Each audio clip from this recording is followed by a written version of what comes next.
করবেন রবি কর্মকার ও চুটুলাল মাহাতো।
প্রেরিত মন কৈলাসে বিচলিত মন পার্বতী কিসের কারণ পার্বতী কিসের কারণ ওগো ওগো আমার স্বামী দেবতা আপনারা পুরুষ বলে আপনাদের সম্মান রয়েছে আপনারা পুরুষ বলে আপনারা এখানে সেখানে পরে পড়াবো আর আমরা নারী বলে আমাদের কোনো সম্মান নেই ও তুমি তার জন্য চিন্তা করেছো পার্বতী তুমি তার জন্য চিন্তা করেছো তুমি চিন্তা করো না পার্বতী তুমি চিন্তা করো না তুমি ছুটে চলে যাও সেই মণিপুর রাজ্যে রাজা সুরতের কাছে তার কাছে গিয়ে তুমি পূজা ভিক্ষা চাইবে সে যদি তোমায় স্বেচ্ছায় পূজা দেই তাহলে ভালো না হই তারে তুমি চরম শাস্তি দেবে হ্যাঁ স্বামী আপনার কথা মতো আমি ছুটে যাবো সেই মণিপুর রাজ্যে রাজা সুরতের কাছে তার কাছে আমি পূজা ভিক্ষা চাইবো সে যদি আমায় স্বেচ্ছায় পূজা দেয় তাহলে ভালো স্বামী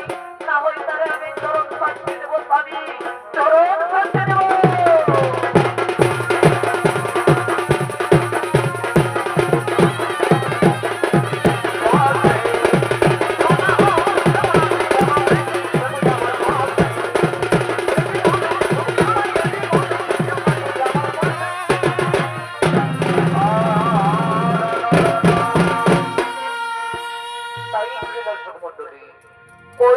পরামর্শ করলেন হর পার্বতী পার্বতী ছুটে গেলেন মণিপুর রাজ্যে রাজা সুরতের কাছে পূজা ভিক্ষা যাওয়ার জন্য অপর দিকে দেখুন মণিপুর রাজ্যের রাজা রাজা সুরত তার রাজসভায় শিব পূজা করার জন্য মহান মঞ্চে করছেন আগমন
আপনাদের সকলে সুপরিচিত পুরুলিয়া জেলার গণ্যমান্য তরুণ নৃত্য শিল্পী ওস্তাদ সুদর্শন সিং সর্দার।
আমার রাজসভার শিব মন্দির, এই শিব মন্দিরে বসে আমি শিব পূজা করব, কিন্তু কোথায় আমার স্ত্রী মালাবতী? সে তো আমার ফুলের সাজি নিয়ে এখনো এলো না। ওরে মালাবতী, তুমি আমার ফুলের সাজি নিয়ে এসো, এই রাজসভায় বসে আমি শিব পূজা করব। ওদিকে রাজা সুরতের স্ত্রী মালাবতী ও তার শিশু সন্তান মনিরুদ্ধ সঙ্গী সাথীকে সঙ্গে লয়া রাজসভার শিব মন্দিরে শিব পূজা করার জন্য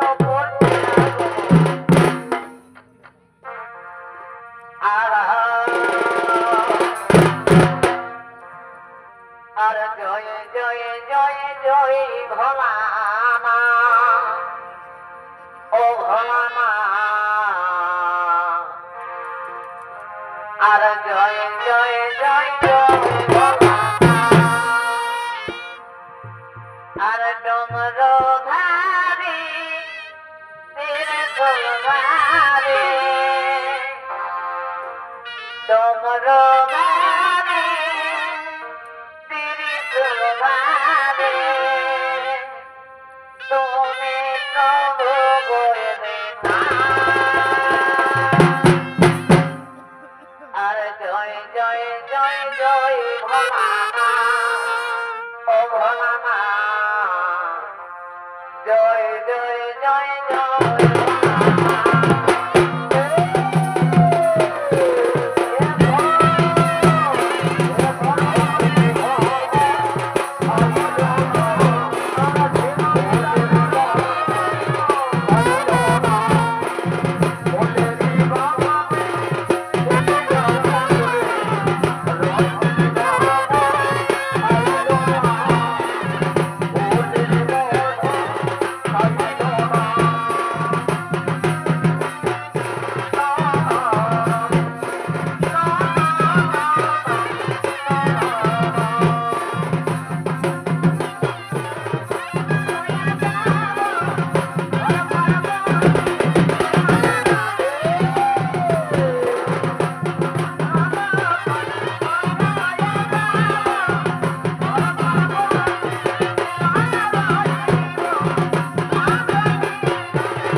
দাও মালাবতী দাও, চলো আমরা সপরিবার মিলে ওই রাজসভার শিব মন্দির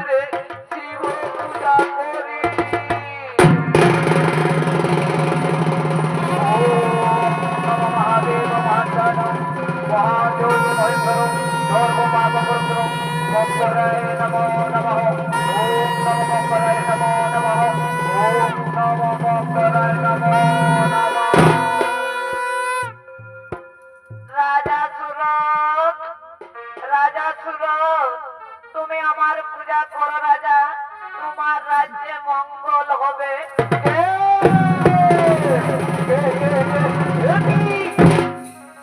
কে নারী তুমি? জেনে এসেছো আমার এই রাজসভার শিব মন্দিরে, আর কেন বা আমায় এসে পূজা বহান চাও?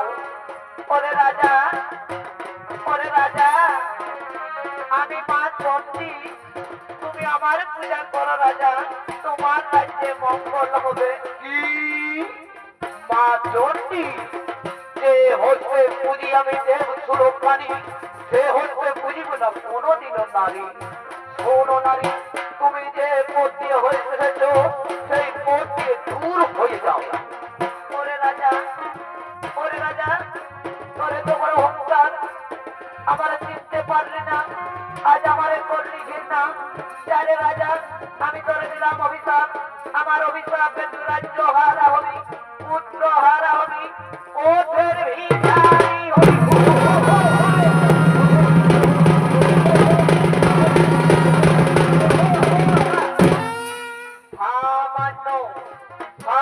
নারীর অভিশাপে হব আমি রাজ্য হারা, পুত্র হারা, ওঠের ভিখারি। না না না না না না না না না, আমি বিশ্বাস করি না, আমি বিশ্বাস করি না, আমার মন ভালো লাগে না, আমি বিশ্রাম করতেই বিশ্রাম করি। তাই শুনি দর্শক মন্ডলী, বিধাতার দেখুন কে করে খণ্ডন। ওদিকে মা চণ্ডী অভিশাপ দিয়ে দিলেন রাজা সুরথকে, আর ওদিকে মা চণ্ডীর ছলনায় রাজা সুরথের ভাতিজ পুত্র অবিরোধ, রাজা সুরথের ভাতিজ পুত্র অবিরোধ খেলার সাথী বন্ধুকে লয়ে এক অভিযোগ লয়ে রাজসভায় করছে না।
আমার পিতার যে অর্ধেক সম্পত্তি আছে, সে এই সম্পত্তি আমার নামে লিখে দিতে হবে।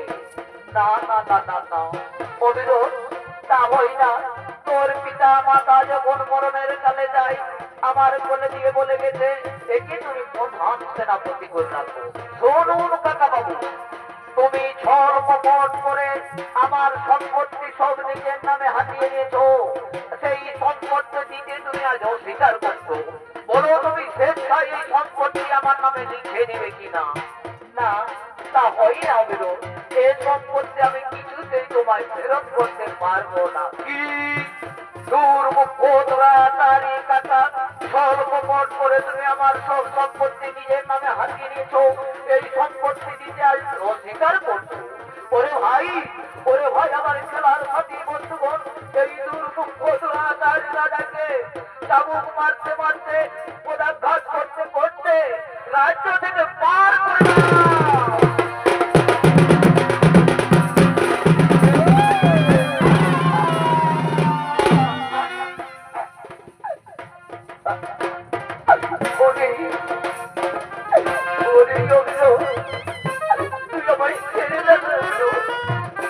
আমি যে তোর পদাঘাত সহ্য করতে পারছি না। দুর্মুখ তারি কাকা, তুমি আমার সঙ্গে যে প্রতারণা করেছো এই প্রতারণার শাস্তি তোমায় পেতেই হবে। ওরে ভাই, আমার খেলার সাথী বন্ধুগণ, এই দুর্মুখ তারি রাজাকে ঘাড় ধাক্কা দিয়ে রাজ্য থেকে পার করে দাও।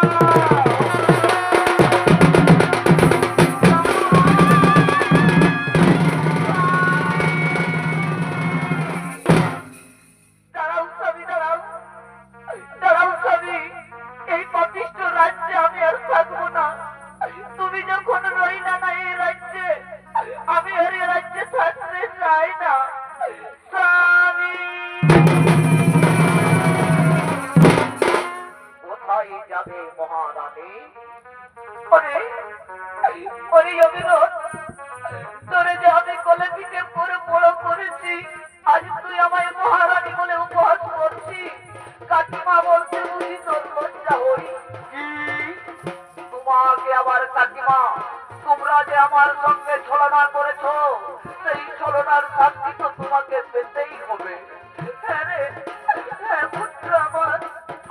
আমি এই রাজ্যে থাকবো না।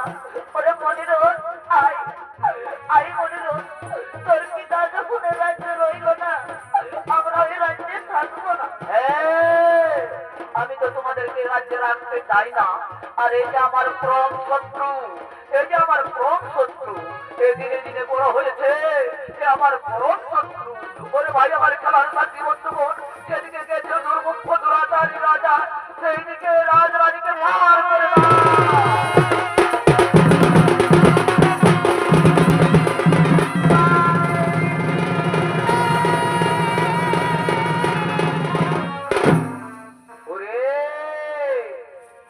ভাই, আমার খেলার সাথী বন্ধুগণ, আজ আমার কি আনন্দের দিন।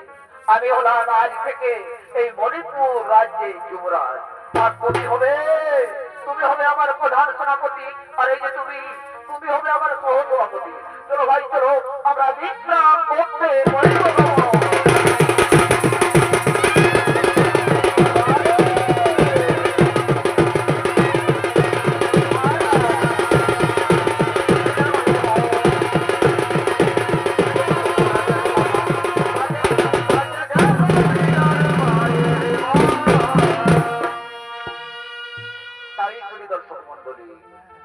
বিধাতার লেখন কে করে খণ্ডন।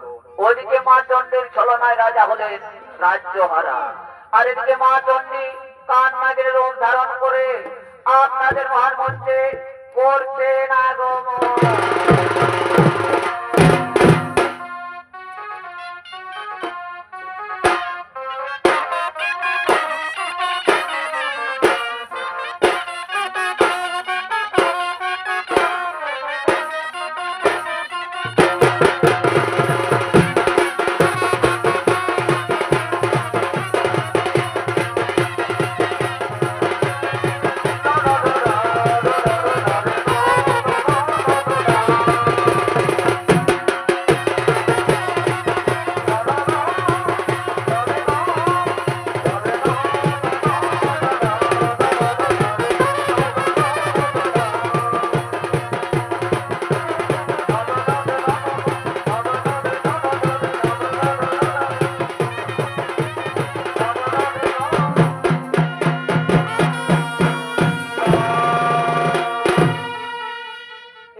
আর অপরদিকে রাজা সুরতের স্ত্রী মালাবতী ও তার শিশু সন্তান মনিরুল আজ 3 দিন ধরে অনাহারে এখানে সেখানে দিন যাপন করে ভিক্ষা করে খায়।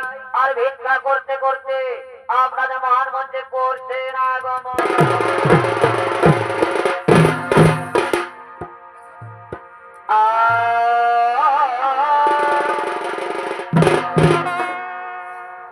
এই রণমুখী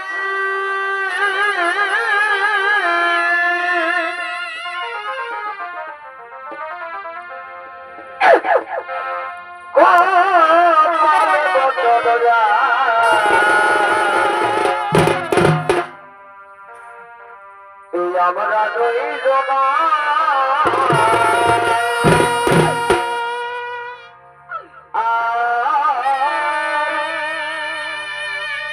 এই জনমুখী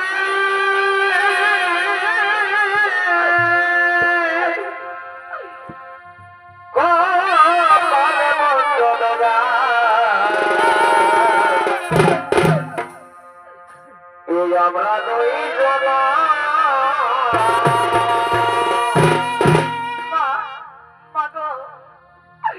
আমি যে ক্ষুধার জ্বালা সহ্য করতে পারছি না মা, এই আমি যে ক্ষুধার জ্বালা সহ্য করতে পারছি না।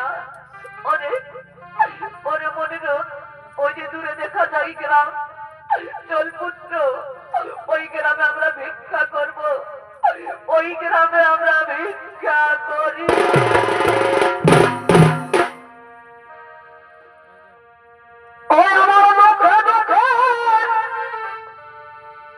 জনম গেল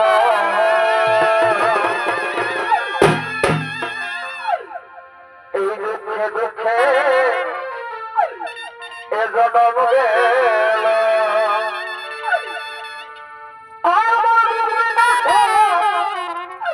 এই হলো না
বৃক্ষতলা দেখা যায়, ওই বৃক্ষতলায় তুই বসে থাক, আমি তোর জন্য খাবার নিয়ে আসবো।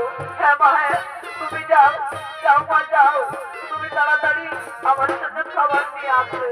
হ্যাঁ মনিরোদ, ওই বৃক্ষতলায় তুই বসে থাক, আমি তোর জন্য খাবার নিয়ে আসি, তোর জন্য খাবার নিয়ে আসে।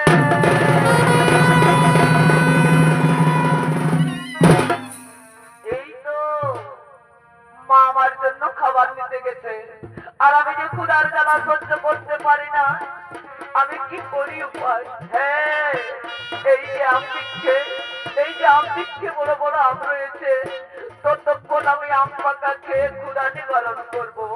বাবা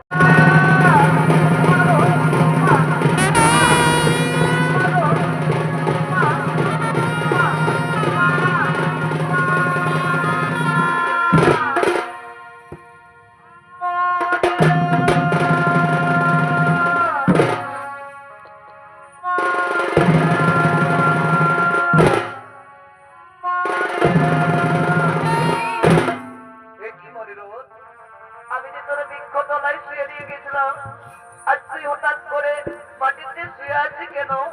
ও, আমার আসতে দেরি হয়েছে বলে তাই? আয় আয় মনিরোদ, আয়, তোর জন্য আমি খাবার নিয়ে এসেছি। আয় মনিরোদ, তুই খাবার খেয়ে নে। দেখি আমার মনিরোদ সর্বাঙ্গ শরীর নির্মল হয়ে গেল কেন? আমার মনিরোদ কথা বলছে না কেন? কি হয়েছে মনিরোদের?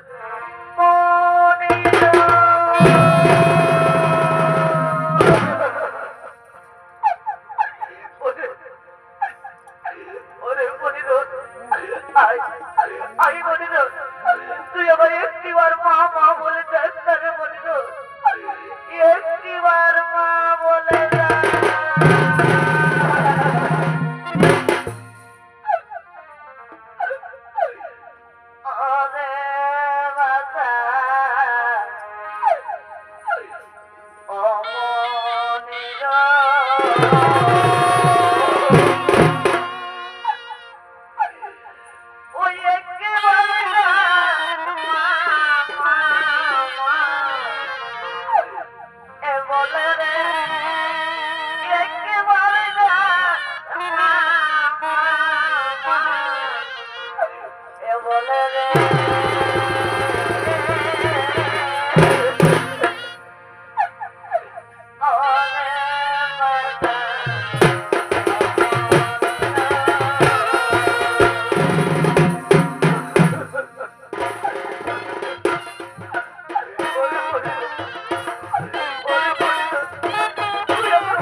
আজ এতদিন ধরে রইলাম আমি শ্মশানে, কোনোদিন তো নারীর কণ্ঠ ভেসে আসতে শুনি নাই। আজকে হঠাৎ করে কে আসছে নারী, আমাকে এগিয়ে দেখতে হবে। চন্ডা! কি? যে নারী তুমি, জেনে এসেছো শ্মশানে, আর তোমার কাঁধে কে?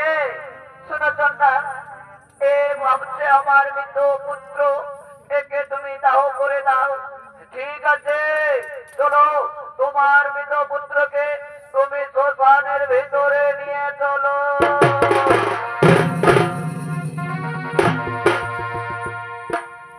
এখানে রেখে দাও তোমার সন্তানকে। তাহলে শোনো নারী, তাহলে শোনো নারী, তুমি কি পয়সা নিয়ে এসেছো? না না চন্ডা, আমার কাছে কোনো পয়সা করে নেই। না না না না না না না না না, আমি বিনা পয়সায় এই দোকানে মুদ্রার জ্বালাই না।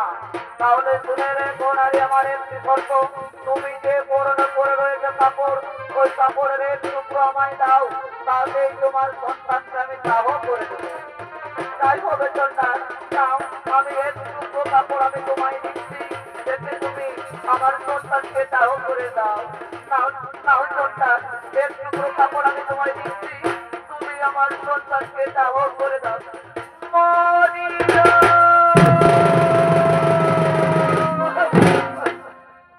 ওরে মনিরোধ, মনিরোধ, ওরে মনিরোধ, তোরে আজ দোকানে দাহ করতে, তোরে আজ দোকানে দাহ করতে আমার পরনের কাপড় টুকরো লাগছে। তুই রাজনীতির মণিপুর রাজ্যের রাজপুত্র, আর আমি ছিলাম মণিপুর রাজ্যের রাজ মহারানী। আজ তোরে দোকানে দাহ করতে একটু পুরো কাপড় লাগছে। কি কি কথা শোনালে নারী তুমি? তুমি ছিলে মণিপুর রাজ্যের রাজ মহারানী, আর এই ছিল মণিপুর রাজ্যের রাজপুত্র। তাহলে কি তোমার নাম মালাবতী? হ্যাঁ চন্ডাল, আমার নাম মালাবতী। তুমি কি করে জানলে চন্ডাল আমার নাম মালাবতী? ওরে ওরে হতো ভাগী নারী, শুনবি আমি কে? আমি হলাম সেই হতো ভাগা রাজা।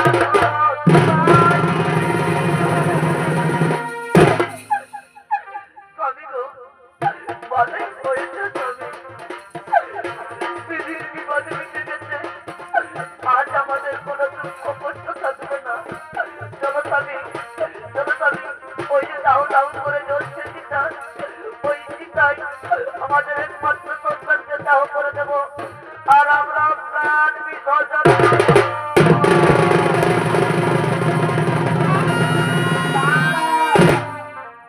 দাঁড়াও রাজা, তুমি প্রাণ বিসর্জন করো না, তোমার হারানো পুত্র ফিরে পাবে, হারানো রাজ্য ফিরে পাবে।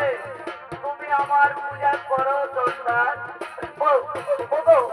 ওগো স্বামী, তুমি শুনতে পেয়েছো? তুমি শুনতে পেয়েছো? মা চণ্ডী বলছে, মা চণ্ডীর পূজা করলে নাকি হারানো রাজ্য ফিরে পাবো, হারানো পুত্র ফিরে পাবো। তুমি মা চণ্ডীর পূজা করো স্বামী। হ্যাঁ হ্যাঁ মালাবতী, আমরা সব পরিবার মিলে, সমস্ত রাজ্যবাসী মিলে মা চণ্ডীর পূজা করবো। মা মা গো চণ্ডী, আপনার কাছে এই প্রার্থনা মন, আমার সন্তানকে জীবিত করে দাও। ঠিক আছে রাজা, তাই হবে। তুমি পূজার আয়োজন করো, তোমার সন্তানকে আজ করে দেবো। ওম হ্রিং রাজা সন্তান মেতে যা।